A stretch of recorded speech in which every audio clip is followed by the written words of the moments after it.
ہمیں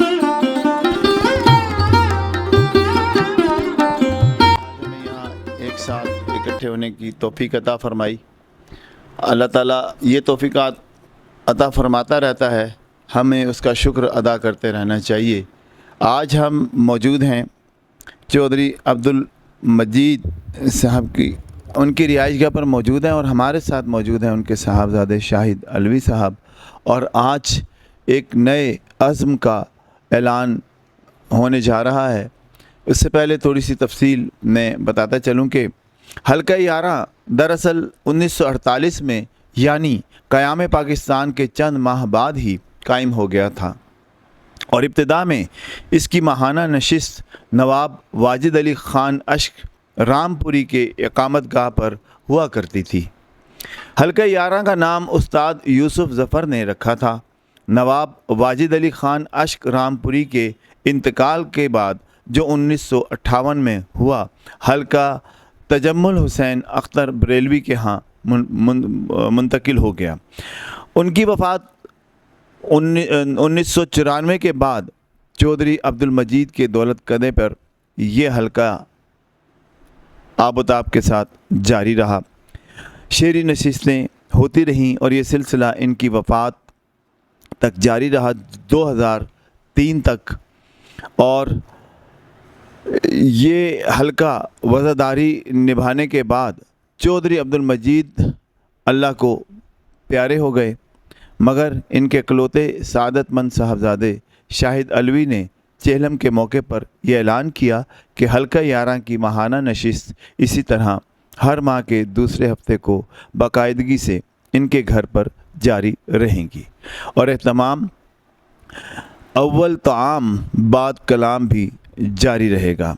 چودھری عبدالمجید مرحوم خود شاعر نہ تھے، ان کے یہ سعادت مند فرزند انجمن شاہد علوی بھی شاعر نہیں ہیں، مگر شعر و ادب کی ترویج کے لیے، اردو ادب کی خدمت کے لیے ایک خوشگوار روایت کو برقرار رکھ کر انہوں نے اس دور ناس پاس میں بڑائی کا ثبوت دیا۔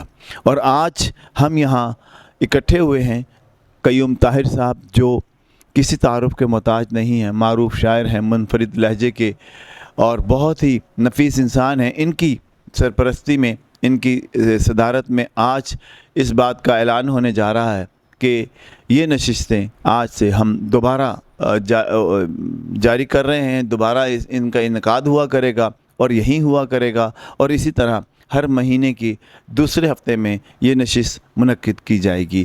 آج ہم اس نشست کا آغاز کریں گے، تلاوت کلام پاک سے اس کا آغاز ہوگا، اور جس کی صدارت قیوم طاہر صاحب فرمائیں گے۔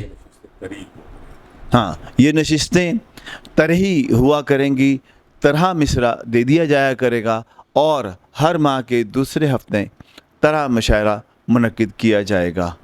اول طعام بعد کلام کے ہی اصول پر یہ جاری رہے گا، جیسے کہ چودھری عبدالمجید صاحب کی حیات میں یہ جاری رہا کرتا تھا۔ اعوذ باللہ من الشیطان الرجیم، بسم اللہ الرحمن الرحیم، انا اعطیناک الکوثر فصلی لربک وانحر ان شانئک هو الابتر۔ خدا کا ذکر کرے ذکر مصطفیٰ نہ کرے، ہمارے منہ میں ہو ایسی زباں خدا نہ کرے۔ نعت رسول مقبول صلی اللہ علیہ وآلہ وسلم کے لیے میں دعوت دوں گا، اس کی سعادت حاصل کریں گے مبشر سلیم بشر۔ دو شعر نعت شریف کے جناب صدر آپ کی اجازت سے کہ ایک کبوتر سا اڑوں گنبد خضرا دیکھوں، ایک کبوتر سا اڑوں گنبد خضرا دیکھوں، جان و دل آنکھ بنے اور مدینہ دیکھوں۔